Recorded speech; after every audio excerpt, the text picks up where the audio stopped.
नमस्कार, आप देख रहे हैं हिमालय प्लस और मैं हूं आपके साथ दीपिका गौड़। आप सभी को पता होगा कि भारत में साक्षरता को बढ़ाने के लिए सरकार तो अग्रसर है, लेकिन काफ़ी गैर सरकारी संगठन भी हैं जो इस ओर प्रयास कर रहे हैं और लोगों को शिक्षा के प्रति जोड़ रहे हैं। तो उसी बीच हमारे साथ उत्तराखंड की स्टेट हेड मौजूद हैं, पुष्पलता रावत जी। मैम, सबसे पहले आपका बहुत स्वागत है हिमालय प्लस पे। धन्यवाद। मैम, जैसे कि रूम टू रीड समझ में आ रहा है, कमरे का भी जिक्र हो रहा है और साथ के साथ पढ़ाई का भी जिक्र हो रहा है, तो थोड़ा सा बताइए कि रूम टू रीड क्या है और कैसे वर्क करता है। रूम टू रीड एक ग्लोबल ऑर्गेनाइजेशन है और ये वर्तमान में 16 देशों में है और भारत में 10 राज्यों में है ये। और मुख्यतः हम लोगों का काम सरकार के साथ मिलके काम करने का है, हर देश में, हर राज्य में। अब इसमें ये है कि रूम टू रीड जो कार्य कर रहा है, चाहे आप किसी कंट्री का उदाहरण लेंगे, चाहे आप किसी राज्य का उदाहरण लेंगे, काम वो सेम ही होगा। उसमें हम लोगों का कार्य जो रहता है कि जब बच्चा स्कूल में एंट्री करता है, वो पढ़ना सीखे और पढ़ना सीखने के साथ उसके साथ पढ़ने की आदत उसको आए। तो हम लोगों का एक लिटरेसी, कॉम्प्रिहेंसिव लिटरेसी अप्रोच जिसे हम बोलते हैं, तो कक्षा 1-2 में कैसे आप 8 कंपोनेंट्स को लेके जो है वो पढ़ें और बच्चे के पास चिल्ड्रन लिटरेचर हो कि उसका पढ़ने में उसे मज़ा आए, उसे आनंद आए, उसे लगे पढ़ना जो है मतलब एक खेल करने वाली है, उसे बोझ न लगे। और बच्चा जब प्राइमरी एजुकेशन से पार होता है, तब एडोलेसेंट एज जब आती है, तो एक एडोलेसेंट एज बड़ी क्रिटिकल लाइफ माइलस्टोन होता है एक बच्चे की लाइफ में। ना तो आप अब बड़े हैं, ना आप बच्चे हैं, और इस समय जिस तरह के हार्मोनल चेंजेस बच्चे के अंदर होते हैं, तो कई तरह के चैलेंजेस आते हैं। आप हर कोई अगर रिफ्लेक्ट करेगा तो वो समय याद आता है। और इस समय पर अगर आप देखेंगे जो चैलेंजेस हैं, इसमें लड़कियों के लिए चैलेंजेस और ज़्यादा बढ़ते हैं। तो उस समय पर हम लोगों का जो कार्यक्रम में फोकस आता है वो जीवन कौशल शिक्षा, जिसमें हम ये कहते हैं एक सेल्फ अवेयरनेस बच्चियों के अंदर आए, उनके कम्युनिकेशन स्किल, उनके डिसीजन मेकिंग स्किल्स हैं, और वो एक एम्पावर्ड फील करें। एम्पावर्ड इस तरह से कि वो अपना सही और गलत का निर्णय खुद सोच समझ के ले सकें। एक शब्द इस्तेमाल होता है, डेवलपिंग देयर एजेंसी। एजेंसी माने मैं, मतलब अगर आज कोई निर्णय है वो मैं अपने आप ले रही हूँ, अपने लिए, अपना भला बुरा समझ के। तो ये पड़ाव होता है जो हम बच्चियों के साथ करते हैं कक्षा 12 तक। जी मैम, जैसे कि रूम टू रीड की शुरुआत भारत में राजस्थान से हुई थी, तो उत्तराखंड में इसकी शुरुआत कब हुई और कैसे लोग इससे जुड़ रहे हैं? उत्तराखंड में इसकी शुरुआत 2005 से हुई। अगर मुझे अच्छे से याद हो तो शायद उस समय पर जो एसपीडी थी, नम्रता मैडम थी, और उन लोगों ने इनवाइट किया था रूम टू रीड को कि वो आएँ और उत्तराखंड राज्य शुरू करें। तो हमारी जो कार्यक्रम की शुरुआत 2005 में हुई, वो सिर्फ लाइब्रेरी प्रोग्राम से हुई थी। और उसके बाद फिर धीरे धीरे जिस तरह से कोई भी प्रोग्राम बढ़ता है, उसमें जिस तरह के भी फील्ड से सुझाव आते हैं प्रोग्राम को और बेहतर करने के लिए, उस हिसाब से इस प्रोग्राम में बदलाव आए। कोर प्रोग्राम का भी हुई है। मैम, जैसे कि उत्तराखंड हिमालय राज्य है और कई क्षेत्र तो यहाँ ऐसे भी हैं कि जहाँ अभी तक सड़क नहीं पहुँच पाई है, तो वहाँ शिक्षा कैसे पहुँच रही है, आप लोग कैसे पहुँच रहे हैं? क्योंकि काफ़ी लोगों की ऐसी भी मानसिकता है, या फिर गरीब तबके के लोग भी अगर मैं कहूँ तो उनके पास बच्चों को पढ़ाने के लिए पैसे भी नहीं हैं, तो उन लोगों का एक ये भी मानना है कि स्कूल जाके करेंगे भी कि हमारे यहाँ सड़क भी नहीं और बच्चे जाएंगे भी कैसे, तो वहाँ तक आप कैसे पहुँच रहे हैं? इसमें जो रूम टू रीड का है, क्योंकि देखिए कोई भी स्वयंसेवी संगठन किसी भी बड़े स्केल पे या हर कोने पे वो खुद नहीं पहुंच सकते, तो कहीं पर शिक्षा को लेके प्रथम भूमिका जो है वो गवर्नमेंट की रहती है। तो रूम टू रीड का जो अपना था, हम लोगों ने कुछ जगह पर, जब हमने 2005 से शुरू करा, हम लोग भी कुछ स्कूलों में खुद ही काम करते थे।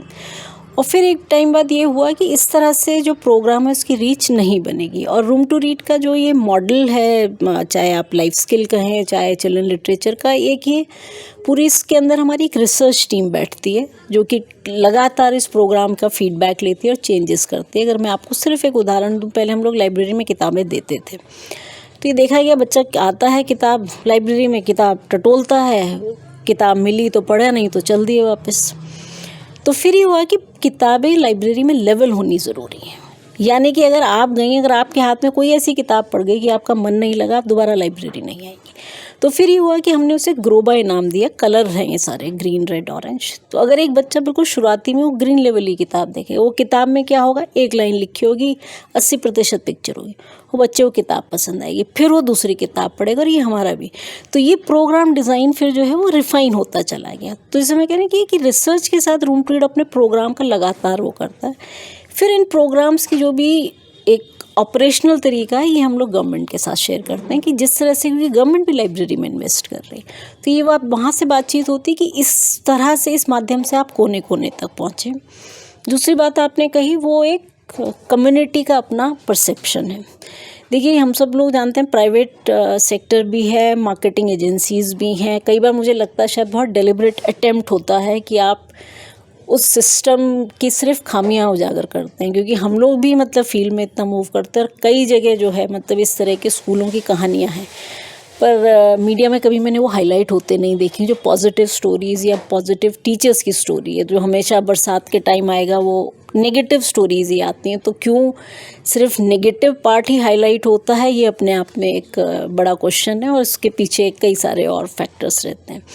और तीसरी बात ये एक जो स्टेटस के साथ चीज़ों को जोड़ लेना, तो मैं वही कहती हूँ कि इसमें ये माइंडसेट बनता है, क्योंकि आप जिस तरह का तबका उन स्कूलों में जा रहा है उनके पास शायद कोई ऑप्शन नहीं है। अगर मेरे पास थोड़े से भी पैसे हैं, मैं मूव आउट कर रही हूँ, बट शायद किसी एक सेक्शन के लिए वो सरकारी स्कूल ही उसकी होप है।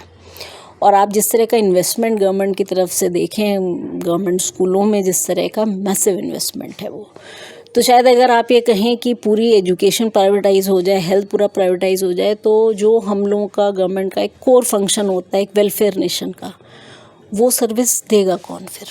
मतलब हर चीज़ प्राइवेटाइज है। और जो सेमी प्राइवेट स्कूल्स हैं, जिसे क्वालिटी ऑफ एजुकेशन अगर देखें, तो क्या क्वालिटी ऑफ एजुकेशन सिर्फ टीचर्स की वजह से है या पेरेंट्स की वजह से है? तो पेरेंट्स इन्वेस्ट कर सकते हैं शायद उन स्कूलों में, बट शायद जिस स्कूलों की हम लोग बात कर रहे हैं वहाँ शायद उन पेरेंट्स के पास वो टाइम ना हो, तो वहाँ का टीचर उन चैलेंजिंग सिचुएशन में कि कोई उस बच्चे की कॉपी चेक नहीं करेगा या कोई उसका देखा, तो ये कंपैरिजन जो एक तरह से बाइफर्केशन हो गया एजुकेशन का, दो अलग, उसमें थोड़ा इसको रीथिंक करने की ज़रूरत है। जी बिल्कुल मैम, जैसे कि डिजिटल युग का चलन चल रहा है, डिजिटल इंडिया भी बन गया है, तो रूम टू रीड डिजिटल तौर पर भी काम कर रहा है। हाँ जी, रूम टू रीड का भी है। मतलब थोड़ा हम लोग जिस तरह से दुनिया की हवा चली, रूम टू रीड काफ़ी स्लो था इसमें, और इसमें मैं कहूँगी शायद वो कोविड वाला टाइम था कि हम थोड़ा सा जल्दी हो गए इस वाले इसमें। तो रूम टू रीड की अपनी एक डिजिटल लाइब्रेरी है लिटरेसी क्लाउड से। इसमें रूम टू रीड का ग्लोबली जितना भी प्रकाशन है उसमें 19 भाषाओं में प्रकाशन है, वो सारा अवेलेबल है। मतलब उसमें तो आप इंग्लिश, हिंदी, बंगाली, जितनी भाषा में है उसमें आप वहाँ पर वो लिटरेचर वो पढ़ सकते हैं। और दूसरा उसके अलावा फिर हम लोगों ने जैसे यूट्यूब चैनल्स, इसमें भी जितनी हम लोगों की अपनी वीडियोज़ है जो भी डेवलप होती हैं वो हम लोगों ने वहाँ पर अवेलेबल कराई हैं, तो वो कोई भी एक्सेस कर सकता है, उसमें कोई कॉस्ट इन्वॉल्व नहीं है। जैसे कि मैम ये भी देखा जा रहा है कि अगर मैं मोबाइल फ़ोन की बात करूं तो हर उम्र में, हर वर्ग में जो मोबाइल का जो ज़्यादा यूज़ है वो काफ़ी ज़्यादा देखने को मिल रहा है, तो ऐसे में आप बच्चों को अपनी ओर कैसे अट्रैक्ट करते हैं कि पढ़ाई से वो जुड़ें? हाँ जी, इसमें ये रहता है क्योंकि देखिए मतलब वही है कि जैसे आग के लिए भी बोला जाता है good servant but a bad master, तो वो मोबाइल का भी आई थिंक जितनी सुविधाएं मोबाइल के होने से हुई हैं, अगर मैं खुद ही कहूँ तो आज की डेट में अगर मैं टू व्हीलर नहीं चलाती हूँ तो मुझे कोई दिक्कत नहीं है, क्योंकि मैं उबर और ओला की फैसिलिटीज़ मुझे इसमें मिल जाती है। मुझे हमेशा वो झिक नहीं करना होता, बार्गेन नहीं करना पड़ता। तो उस तरह से देखिए पॉजिटिव साइड है। नेगेटिव साइड जो ये है क्योंकि उसने आपका अटेंशन स्पैन कम कर दिया है कि आपको लगता है अभी ये देखा, अभी ये देखा। तो ये है कि ये अक्रॉस हम सभी लोग इस चीज़ का वो हैं, और जब ये बच्चों का लगता है तो सबसे बड़ा सवाल ये है कि बच्चों को पढ़ाई इतनी बोझिल लगती क्यों है, मतलब क्यों उसका मन नहीं करता। और ये मेरा भी स्ट्रगल है एज अ मदर बच्चों के साथ, तो उसे क्यों वो मुश्किल लगने लग रही हैं वो किताबें पढ़नी, क्यों उसे मज़ा नहीं आ रहा। वो एनिमेटेड तो मतलब अगर कहते हैं ना बदलते दौर के साथ अगर आप देखेंगे, यहाँ पर हम लोगों ने कॉमिक बुक बनाई थी, क्योंकि जैसे आप बता रहे हैं लाइफ स्किल प्रोग्राम के चैलेंजेस होते कि जो हमारी स्टूडेंट हैंडबुक्स होती थी बड़ी बोरिंग सी वो रहती थी, उन्हें हमने कॉमिक बुक फॉर्म में किया उसको। तो उस कॉमिक बुक फॉर्म में वही चीज़ जो हम कहना चाह रहे थे बच्चा वो इंटरेस्ट ले रहा था, एडोलेसेंट बच्चों के लिए होती। तो बदलते समय के हिसाब से आप किस तरह से वो चीज़ों को प्रेजेंट करेंगे या किस तरह से आप चीज़ों को इलस्ट्रेट करेंगे, शायद वो बदल रहा है।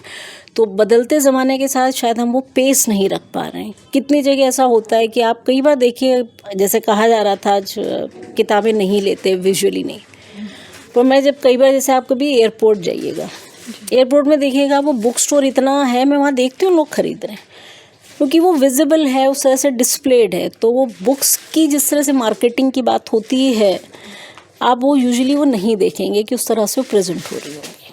तो मे बी कई सारे फैक्टर्स जुड़ते होंगे साथ में।